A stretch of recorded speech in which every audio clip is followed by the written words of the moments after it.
No ar, mais um Revisitando o Placar. A nossa viagem é de forma aleatória. Peguei uma capa qualquer. Já sei. Vocês já acham que tem alguma coisa referente ao Corinthians. Mas não, eu peguei a última você não fez. Você não fez a última edição, foi 78, tava Fábio Rocco Sormani no seu lugar. Mas todas as ligações levavam ao 78... Guarani. Que tinha o time do Guarani, né? Que tinha o Zenon como um grande jogador da história do Guarani. 10 anos depois, na decisão do Campeonato Paulista. Depois, 10 anos depois, o Corinthians enfrentou o Guarani. Isso.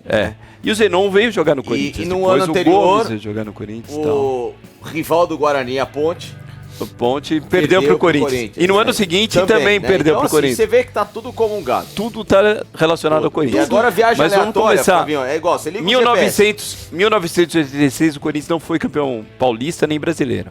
Aliás, o Corinthians foi eliminado, inclusive, pelo Palmeiras na semifinal do Campeonato Paulista. E em 86... o Corinthians é eliminado pelo América, que a gente vai citar no programa de hoje, por isso que eu tô de vermelho, viu, Flavinho? Sim, muito bem. Em homenagem ao América, apesar que eu sou Bangu lá no Rio, e tem uma rivalidade tremenda entre Bangu e América, uma rivalidade ferrenha. Mas vamos já começar com a capa dessa edição. Você escolheu aleatoriamente, você puxou do nosso arquivo.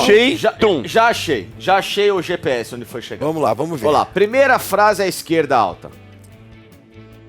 Sócrates, o Mengão está um barato. Sócrates, quem que é Sócrates? Mas aí tava no Flamengo, mas né? ele tava no Flamengo. Mas quem que é o Sócrates? É o Sócrates do Corinthians. É do Corinthians, do Botafogo de Ribeirão Preto e tal. Essa capa de 1986 ainda estava rolando o Campeonato Brasileiro de 86, Flavinho. E o Bebeto era aquela joia sendo lapidada no Flamengo, e ele foi jogar justamente na Boa Terra, né? Que era a terra do Bebeto, e o Bebeto surgindo no Flamengo em 1986. Essa capa tem alguns elementos interessantíssimos ali. Primeiro, o Sócrates e a frase, né? O Mengão está um barato. É uma frase que um barato já é uma expressão que ninguém mais usa, né? Hoje, para vocês jovens, é o equivalente a da hora. Pronto. Da hora, Isso. Exatamente. E ali o Vai Porco é o início dessa história de o Palmeiras assumir o porco como o seu mascote, digamos assim. Tinha acabado de representação. Inclusive naquela capa histórica da Placar que a gente tem aqui no nosso cenário. Que a Mancha Verde leva um porco, Jorginho, né? Leva um porco para dentro do estádio, né? O Facicani. Exatamente, ó. O Facicani está apontando que é o Jorginho Putinati com um porquinho, né? Quando o porco é levado ao Morumbi, não é isso?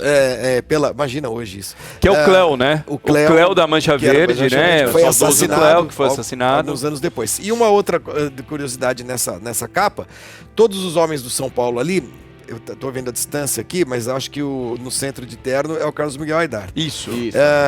Que o São Paulo de administração. Era um exemplo de modernidade que a gente vai chegar lá. E a gente vê como as pessoas envelhecem mal. Exatamente. Vamos virando já primeiro momento da Placar. Imagens de Placar. Glória a 2 nas alturas, muito né? Boa, a legenda é muito boa. O titulinho da legenda, né? E aí você vê o Oscar, o Bernardo e o Mirandinha, né? Essa dupla São Paulina disputando a bola. Esse São Paulo muito forte chegou à final do Campeonato Brasileiro e foi campeão.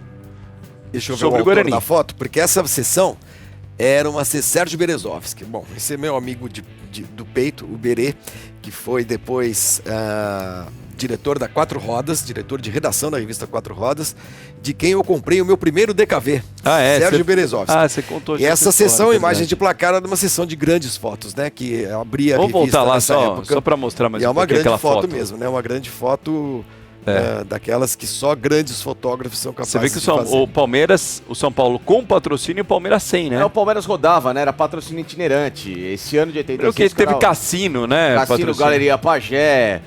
Galeria Pajé foi patrocinadora. Do Palmeiras. Batistella, né?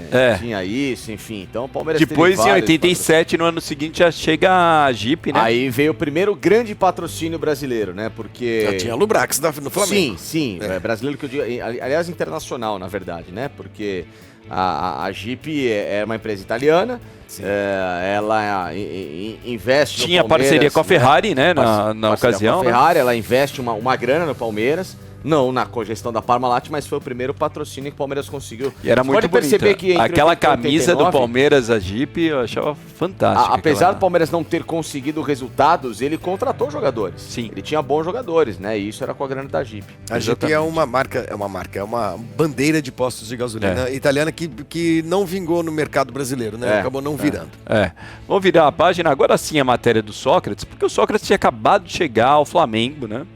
A gente vai até mostrar um pôster do Flamengo com o Sócrates daqui a pouco, porque teve um jogo mágico do Flamengo contra o Fluminense, um clássico que foi 4-1, e jogaram Sócrates e Zico, né? Uma das poucas vezes que eles jogaram juntos em clube, né?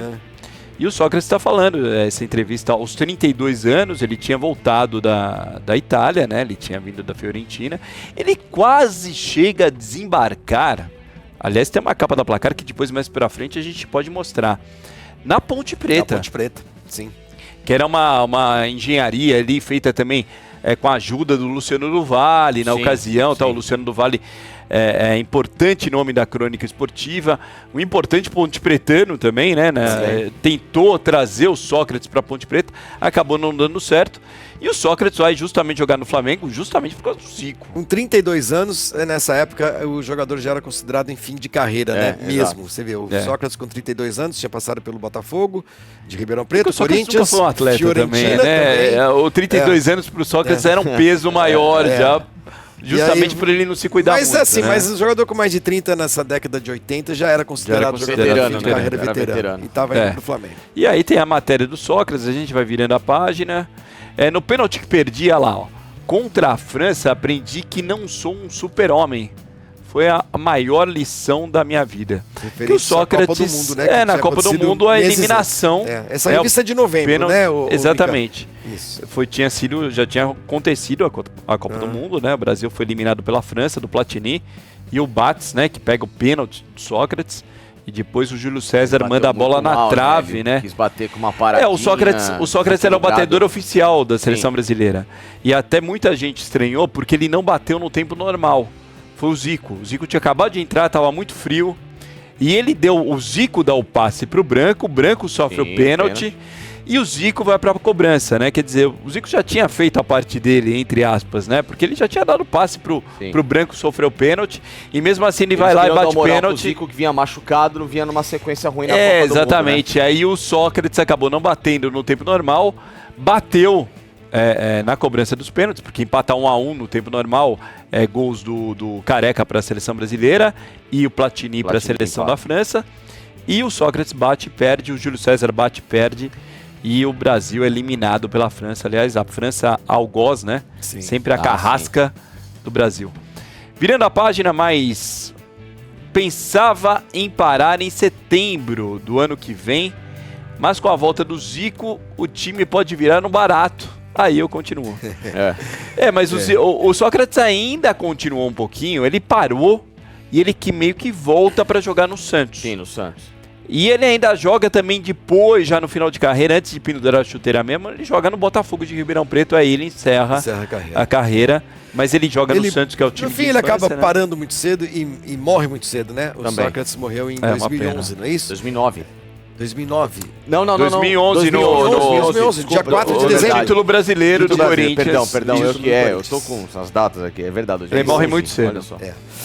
Grande Sócrates. Essa entrevista, se vocês puderem ampliar depois, vocês que estão em casa, leiam, porque as respostas são ótimas, as perguntas também.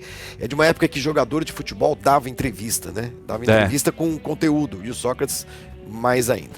Exatamente. O Sócrates realmente era uma figura... pergunta ali, por exemplo. Você gosta de futebol? Eu não gosto, amo futebol. Foi o que mais me ensinou na vida. Tem coisas ótimas aí, quando ele fala do pênalti que ele perdeu contra a França, que ele fala, por que o Brasil perde tanto nos pênaltis? Ele fala, porque o brasileiro é muito emocional e o europeu é mais racional.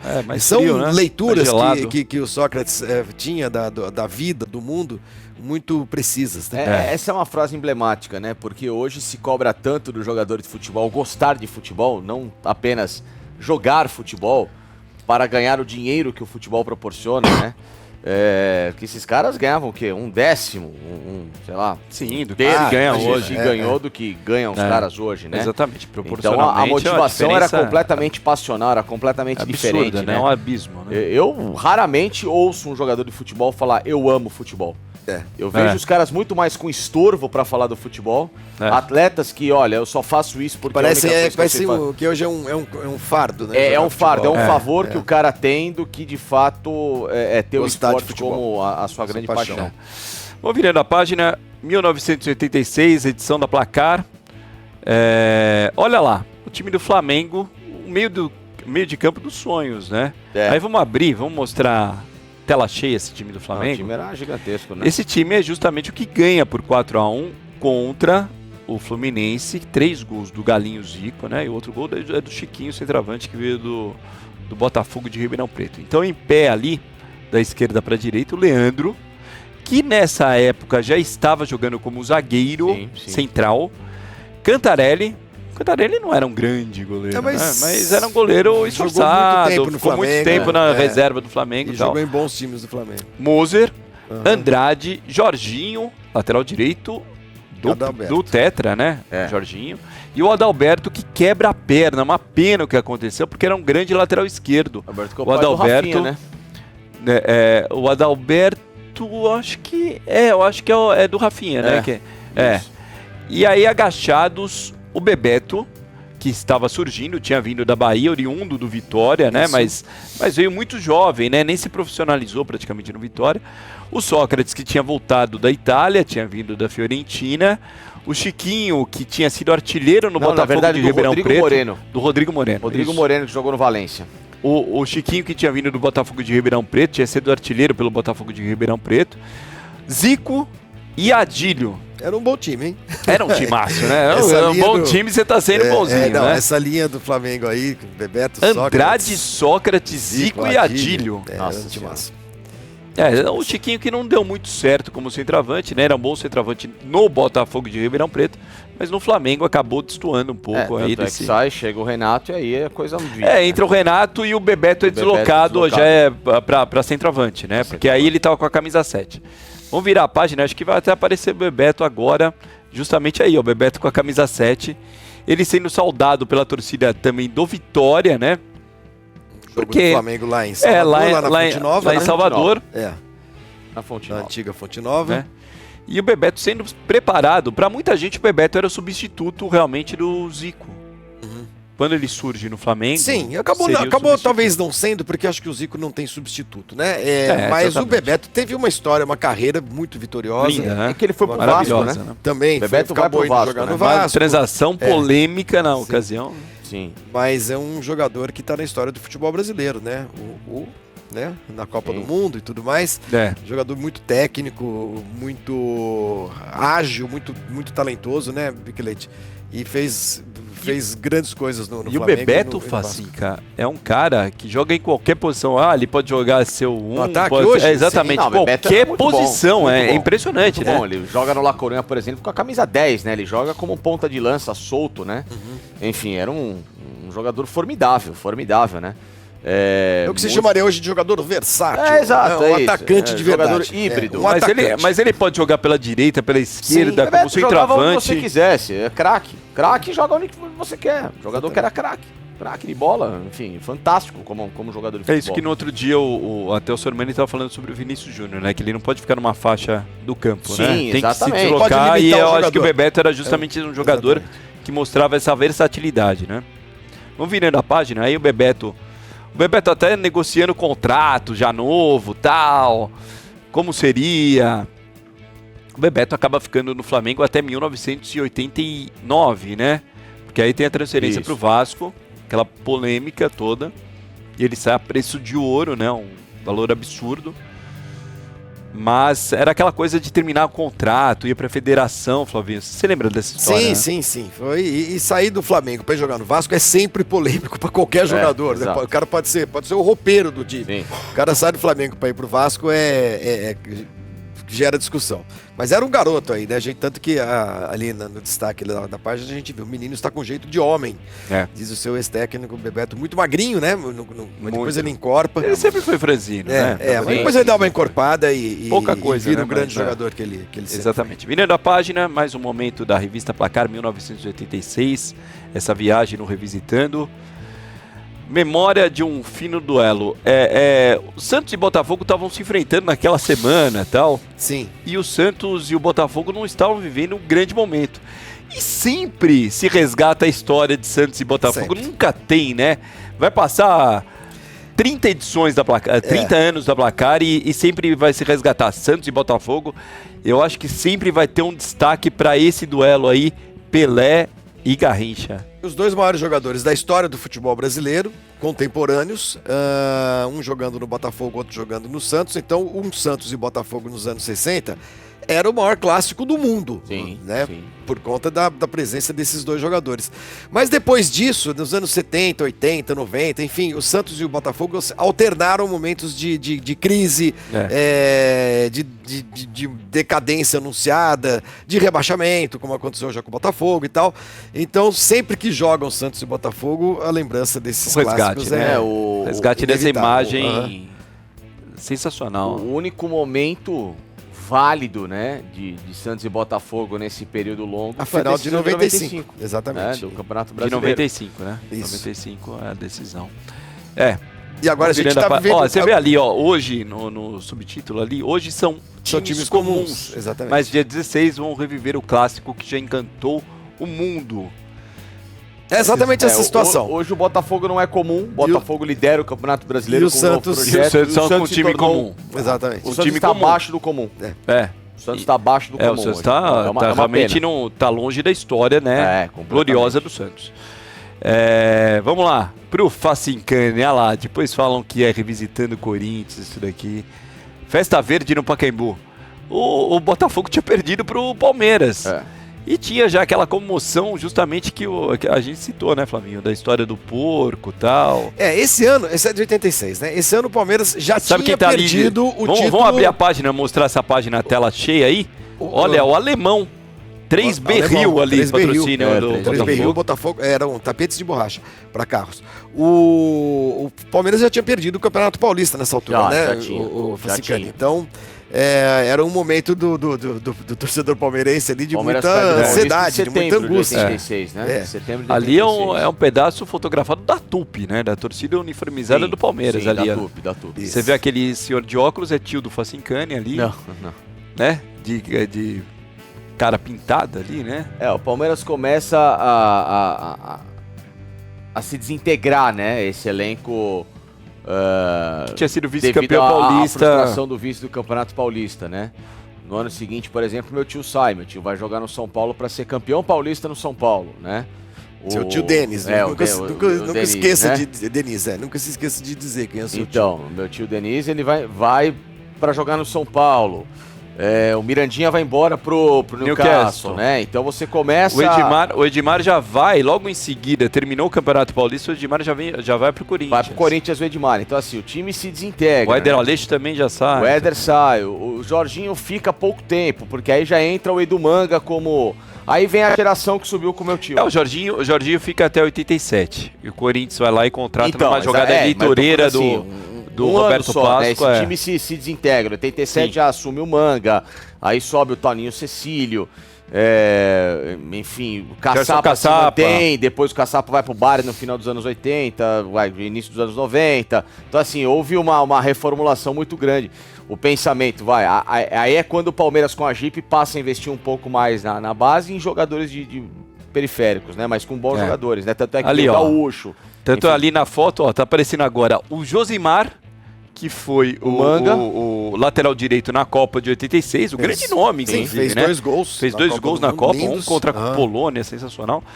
E o Edu Manga e o Lino, né? O Lino que tinha vindo do Santos, era um jogador mais experiente, né? O Lino grande também, volante, também deixa o Palmeiras excelente depois volante. Do Brasileiro de 86. E ali embaixo, né? O Jorginho, que era o craque do time, sempre foi o craque na década de 80. Palestra versus Palmeiras ali embaixo, né? O símbolo em repouso, né? Ainda o Éder já com dificuldade para continuar no Palmeiras, tanto é que ele vai embora, né? O Éder depois ainda acaba passando texto, pelo Santos, eu sempre me atento pelo aos Botafogo, detalhes pelo de quem Sport. trabalhava na revista, né? Betísia Assunção e Nelson Hurt assinam a matéria. Betísia Assunção, que viria a ser, pouco depois, assessora de imprensa do Ayrton Senna, assessora pessoal dele, que depois, anos depois da morte do Ayrton, casaria com o Patrick Head, dono da Williams. Então a Betísia, para as meninas que fazem jornalismo e que estão trabalhando com futebol e tal, quando vocês falarem de história das mulheres no jornalismo, lembrem sempre de algumas meninas como essa, a Betísia Assunção, que essa realmente fez história, porque era de uma época em que mulheres trabalharam com futebol era uma raridade absoluta. Escrever sobre futebol. E a Betísia era uma senhora repórter, conheci muito bem a Betísia, conheço muito bem a Betísia. E tava aí, ó. E o Nelson Hurt também trabalhou no Diário Popular, o Nelson Hurt depois do Diário Popular. No Diário Popular, né? Durante muito tempo, durante né? muito tempo. Eu não sei se o Nelson Hurt é vivo ou não. Não sei dizer. Né? Naquela época, acho que do Josemar de Mendes. Não vamos matar o Nelson Hurt, mas depois a gente procura. A Betísia mora fora do Brasil. A Betísia, sim. A Betísia depois mas eram grandes jornalistas, né? Na época, e enfim, né? Virando a página aí, olha. Vamos abrir. A flecha do Bravo Bugre. Ó, quem tá ali, ó. O Guarani tava subindo, né? E tanto subiu que chegou à final. Que foi disputada no ano seguinte, em 87. Em 87. Né? Isso. E olha, o Santa Cruz era um time forte à época. Que pena o que aconteceu com o Santa Cruz também, né? Você vê ali o Santa Cruz disputando grandes jogos, né? E, enfim. E essa matéria é assinada pelo Biratã Brasil, o Bira, que eu levei para a Folha quando eu trabalhei com o Bira na Placar em 88, voltei para a Folha de São Paulo, levei o Bira, grande repórter, excepcional texto, que depois foi para o Estadão e está lá até hoje, está no estado de São Paulo. Grande Biratã Brasil. Com 12 gols, o camisa 9 do Guarani faz do time de Campinas uma força da Copa do Brasil, que era chamada Copa do Brasil, né? Copa Brasil, Copa Brasil era o nome do Campeonato Brasileiro, né? E traz a doce lembrança do título de 1978, que o Guarani foi campeão em 78. E depois, em 86, para muita gente, foi campeão moral, porque teve um pênalti escandaloso em cima do João Paulo na final em 86. E tá ali, né? Enfim, o centroavante do Guarani, mais conhecido como Evair, né? Ou Matador. Ou Matador, o próprio, né? Um dos maiores jogadores. Jogava muita bola também. A gente falou no outro dia do Careca ser top 5 do futebol brasileiro, mas o Evair também, eu vou te falar que centroavante, hein? O Evair era genial. Genial. Sensacional o Evair. Bom, eu não sei também se é um pouco da minha memória afetiva ou da minha memória clubística, né? Mas o Evair é um dos maiores jogadores que eu vi. Em loco e até comparado fora do Brasil como centroavante. O Evair, por exemplo, se nessa época, nos anos 80, 90, ele vai jogar na Atalanta e tal, mas se o Evair jogasse no Milan... Assim, por exemplo, Evair ou Roberto Dinamite? Tá, vamos colocar, se o Evair jogasse... Já pensou? Então, mas vamos colocar, se o Evair jogasse, sei lá, na Juventus, tinha Milan, Inter e não tá na Juventus, teria feito 15 gols, 16 gols na época, que era já uma média alta na artilharia do campeonato ele foi há pouco tempo lá pra Itália, ele foi a Bergamo e... Não, enfim, vamos supor que o Evair... vamos fazer uma troca de brincadeira, o Van Basten jogasse na Atalanta e o Evair jogasse no Milan. Ele faria tantos gols como o Van Basten fez, não tô dizendo que o Evair é melhor que o Van Basten. Sim. Mas faria, porque vai ser eficiente. Era formidável. O Evair era formidável, o Evair era um jogador... E estamos falando de centroavante, tem outro ali, ó. Outro. Vamos abrir a página, porque, aliás, eu brinquei, né? Eu falei, eu tô vindo de vermelho também em homenagem ao América. O América viveu um grande ano no Campeonato Brasileiro de 86. 86, sim. E muito se deve ao centroavante, ao Luizinho Lemos, que é irmão do César Maluco, do César Lemos, exatamente. E do Caio, né? Ele é de uma família de craques, de centroavantes e tal. E o Luizinho era o grande nome, Flavinho, desse time do América. O Luizinho, que foi um dos grandes nomes da história do América, e o América que foi estuprado em 87, porque o América foi semifinalista desse campeonato aí que nós estamos vendo, em 86, América de Adidas, que camisa, gente, coisa mais linda, eu tenho essa camisa. Essa eu tenho. E o América eliminou o Corinthians, né? Eliminou o Corinthians nas quartas e depois foi para a semifinal foi eliminado pelo São Paulo. E no ano seguinte, naquela bagunça da Copa União, etc e tal, que dividiu-se o campeonato em 2 módulos, amarelo e verde, o verde mais importante, com os times grandes, o América não foi colocado entre os principais times, nem o Guarani. Guarani que tinha sido finalista em 86 e o América semifinalista. Aí o América se recusa a jogar um módulo amarelo, né? E aí o América começa a morrer. Eu acho que o início da morte do América é essa sacanagem que fizeram com o América em 1987. Você perde patrocínio, perde televisão, perde tudo. Né? O América, o Luizinho era o grande nome do América em 86. Mas tinham nomes, por exemplo, o Regis, o goleiro que depois joga no Vasco também, era um grande nome. O Polaco, lateral direito, que joga no Fluminense, faz parte do carrossel caipira do Mojimirim. 93, né? O Polaco, lateral direito. Tem o Moreno, o volante, o meio campista. O Renato, que é o Renato Carioca, depois vai jogar no Flamengo. Joga no Fluminense também, um grande jogador. O Denilson, que é campeão paulista pelo Corinthians em 88. Tinha que falar do Denilson. Vamos lá. Né? E acho que era o Pinheiro, era o técnico do América nesse ano, se não me engano era o Pinheiro. No outro lado do túnel, São Paulo. Olha, o São Paulo é exemplo de organização, de administração, né, de gestão. Sim. E o Carlos Miguel Aidar, que era o presidente do São Paulo. São Paulo aí, nesse momento, era o atual campeão... Não era o atual ainda campeão não paulista. Era o campeão. Ele era o campeão paulista do ano anterior, de 1985. O atual campeão paulista, nessa altura, já era a Inter de Limeira. E o São Paulo contrata, inclusive, o técnico da Inter de Limeira, que é o Pepe ali, que está com aquela camisa que parece do Avalone ali, no lugar do Cilinho, camisaria Facínio. A gente vê nessa foto, além do Carlos Miguel Aidar, que era, na época, um exemplo de gestão moderna, a gente vê o Marco Aurélio Cunha. Novinho. Embaixo ali de barba. Bebeto, e outras pessoas importantes. O Bebete Freitas, né? Bebete Freitas. O Morumbi, para que vocês mais jovens, sem as cadeirinhas, com a arquibancada toda de concreto e com aquelas torres de iluminação que eram uma marca do estádio também, uma marca arquitetônica do estádio. E o São Paulo tinha essa fama, né? Tava o seu Gino Orlando, que era o administrador do Morumbi, ex-jogador, né, do São Paulo. Tinha essa fama também. de grande administração moderna. E foi a final e foi campeão paulista brasileiro. O Luiz Mozan tá ali ao lado do Marco Aurélio Cunha. Né? Quer dizer, é muita gente importante, né? Mas a gente vê, como eu estava falando no início, como tem as pessoas... Tem a ficha técnica do pessoal ali, Flavinho, Isso. Coloca lá. Exatamente. A gente vai ampliar, Quando a gente fala como as pessoas envelhecem mal, eu estou falando especificamente Zé Carlos, auxiliar técnico, Bebeto, preparador físico, né? Ferrari, enfermeiro. O Miguel Aidar, ele faz o Michelete, o fim de carreira do Carlos Miguel Aidar foi lamentável, né? Pepe, técnico ali. A última passagem dele como dirigente do São Paulo engraçado, né? Como às vezes o cara faz mal o cara voltar, né, pro cargo, né? Se o cara é bom, não faz mal nenhum. O problema é que a gente percebeu como eu estava dizendo, como ele envelheceu mal, como se transformou num péssimo dirigente, desastroso nas declarações, nas posturas, nas posições adotadas e tudo mais.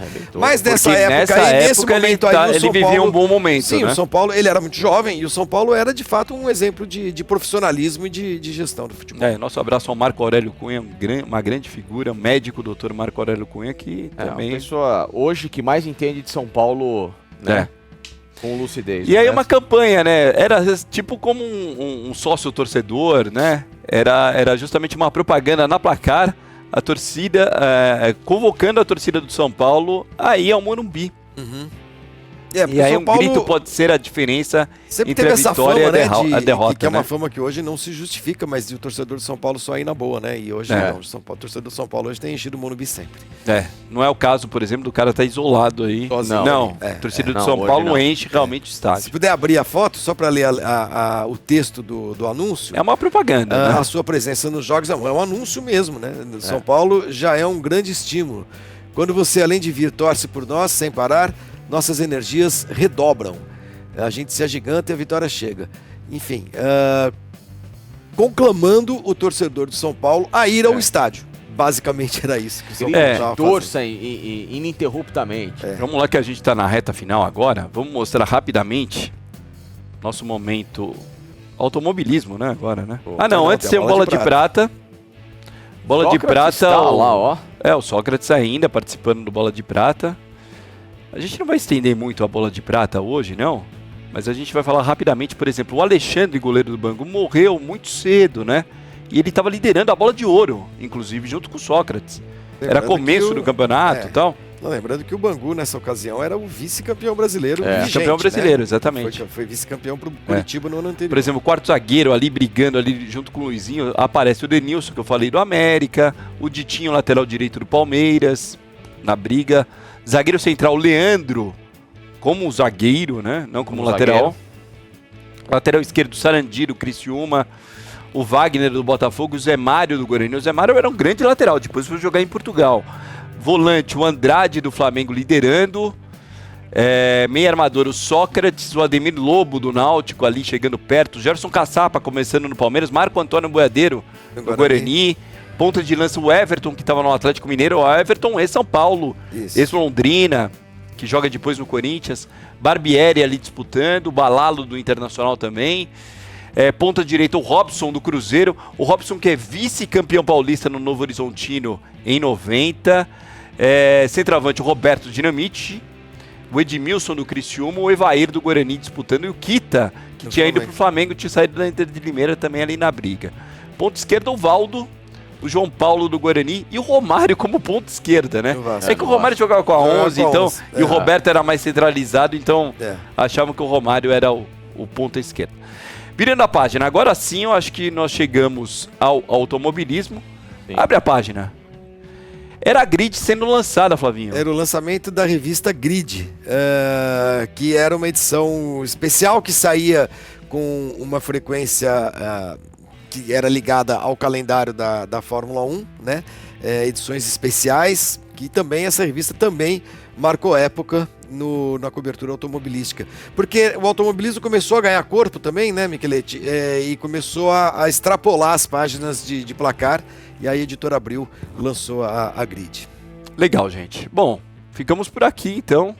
O momento merchan foi com a Grid aí. Legal, chegou o Grid, uma super edição da Fórmula 1. Em 86 campeão foi Alain Prost. Alain Prost, 85, 86, né? Isso, e ganhou o campeonato 84 Lauda, em 87 o Piquet. Exatamente. Em 88 o herói das manhãs de domingo. O maior de todos. Ayrton Senna. Muito bem. Gostou? Gostamos. Tchau. Ótimo. Valeu. Então até mais. Facinca. Vamos. Valeu. Deixe seu like. Na próxima semana, deixe seu like aqui, deixe seu comentário e a sua sugestão para o próximo Revisitando o Placar. A gente volta na próxima semana. Tchau, tchau. Tchau. Valeu, né, gente? Valeu.